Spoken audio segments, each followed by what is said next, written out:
So tell me if this conversation has ever happened to you. So I just talked to my doctor and it turns out that I have autism. Really? I had no idea.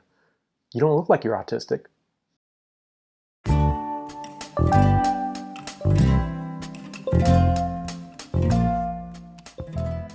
Hey, this is John from the Autistic Pro, and today I want to talk about something that is really common among people who are on the milder end of the spectrum, and especially people who are diagnosed later in life, like I was, and that's masking.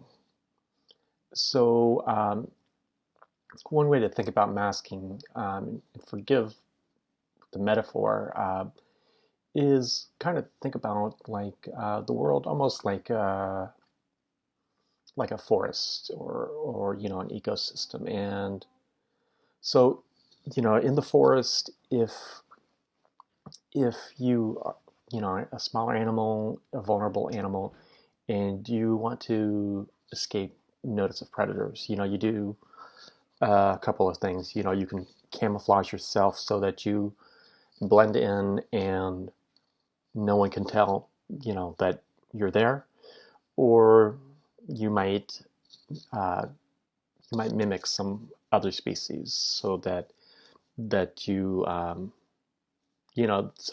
can't be distinguished very easily, like with a king snake and a coral snake, for instance. They have almost the same patterns, and so it's very hard to tell them apart.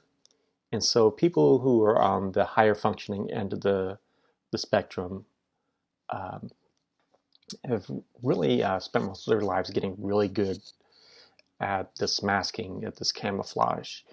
And and it's come up several times in my experience, and it's resulted in some kind of unusual phenomena that I really didn't catch on to until my diagnosis. And then it's like, oh, yeah, that makes sense. So one of the things I do for work as a marketer is podcasting, and I helped launch a podcast for my job, and I as a part of that, I was recording some of the intros and that sort of thing. And I let my wife, I let my coworkers, have a listen. And one of the first things they said is that really you? Like, they couldn't tell that it was actually my voice that was coming from this podcast, and not just because of the sound of my voice, but the tone of voice, the way it was said. So actually, if you want, here's a listen real quick. People love looking for homes on Zillow, but it's not so great for real estate agents. As soon as buyers find a home they like, they're met with a whole list of agents who'd love to sell them a home. So what I've come to notice as I've learned more about myself and as I've received this diagnosis is that I do a pretty good job of mimicking, and this comes out in a lot of really weird ways for me. So for instance, I really don't have a stable accent sometimes. It just kind of depends almost on the situation in the company. Um, so for instance, um, I'm from a non-southern state. I'm actually originally from California, lived in Ohio for a good portion of my life, and then moved down to Florida. And so, um, you know, in North Florida, there is a very strong southern accent. And, for a long time, um, I had coworkers who didn't realize that I was not from the area, who heard my accent and just thought I perfectly blended in. And, um, and then there will be other times where I can hear like a little bit of a northern accent coming out, a Northern American accent, Plains kind of accent coming out. Um, when I'm around certain people, or like, like I said, the radio announcer voice, or, whatever situation I'm in. Um, and so, I think that's one of those strategies I've developed just to be able to cope, and to be able to just kind of fit in, I guess, with the situation. So I think that the psychologists a lot of times would call this mirroring other people's behavior, and I'm sure it comes out in other ways other than accent. That I'm still probably um, just finding out now. Actually, it makes me wonder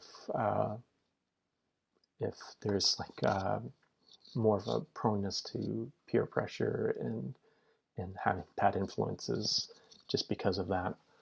Um, and so another thing that a lot of people on the spectrum learn to do, especially the later diagnoses, um, are to camouflage themselves. Just to wear a mask. And for me, that was probably the most apparent when I was a teacher, because as a teacher, you have to be very social, and it's all about interacting throughout the day, whether it's one-on-one with tutoring a child, or teaching the whole class, doing presentations, that sort of thing.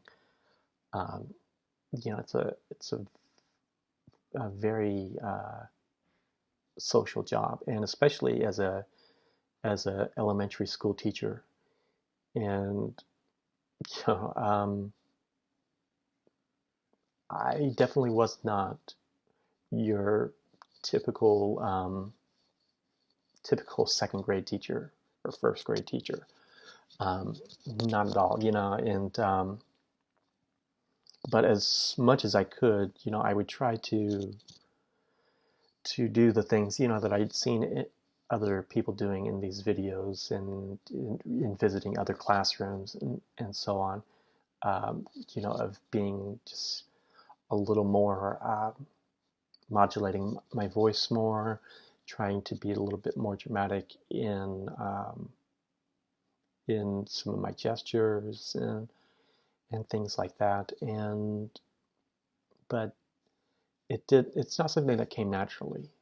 And um, especially I noticed when administrators or others would come into the room, that would be turned up to a whole nother gear, where I could just almost, just seem like I was fairy with it. Um, but all of that also comes at a huge cost. And so, you know, it's particularly during the first week of classes, usually with students, you know, the I I would have that mask on, be on my best behavior, I guess you'd say.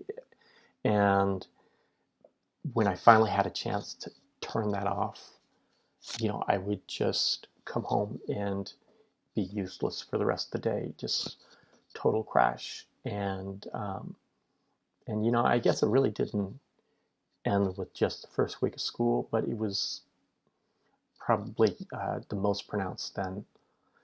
And but it also happens in other situations.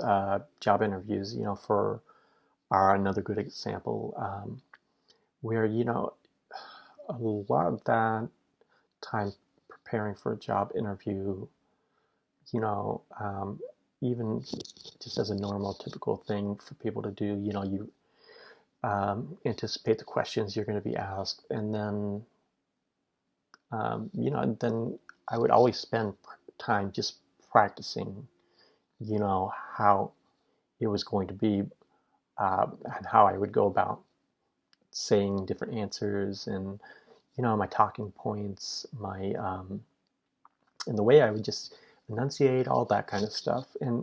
But for me, um, even in the normal task of teaching, I would have to do a lot of that. I almost had to even script out what I would say and so I would spend hours on lesson plans just getting really meticulous about what I was going to say and just having to think it through so hard to sound normal, to get the point across, to and then even just practicing it over and over and over in my mind to make sure that I was um, doing this normally, um, and that and that translates into a lot of um, different aspects of my job. Even now, like even in nonverbal kinds of communications, I spend so much time, writing an email,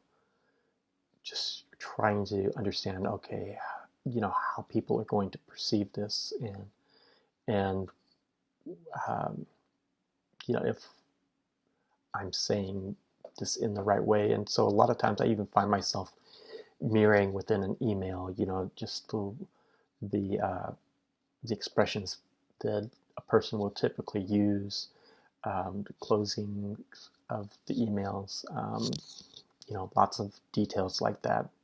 And so, even writing an email or instant message or anything is, it's kind of exhausting. And probably the worst for me is the phone call, just which I just I've always hated being on the phone and not being able to get my point across and to keep the conversation going. It's always just been really difficult for me, and so even now when I'm in meetings and things, I have to practice and in order to just have a productive meeting at all. Um, and so I guess I'll leave it off there for today. But if you have ways in which you've had to mask personally in the workplace, or where you've had to do some of this mimicry and mirroring, let me know in the comments. And uh, don't forget to subscribe and to give me a like, and share this with other people that you think might find it helpful. So look forward to hearing from you. Talk to you later. Thanks.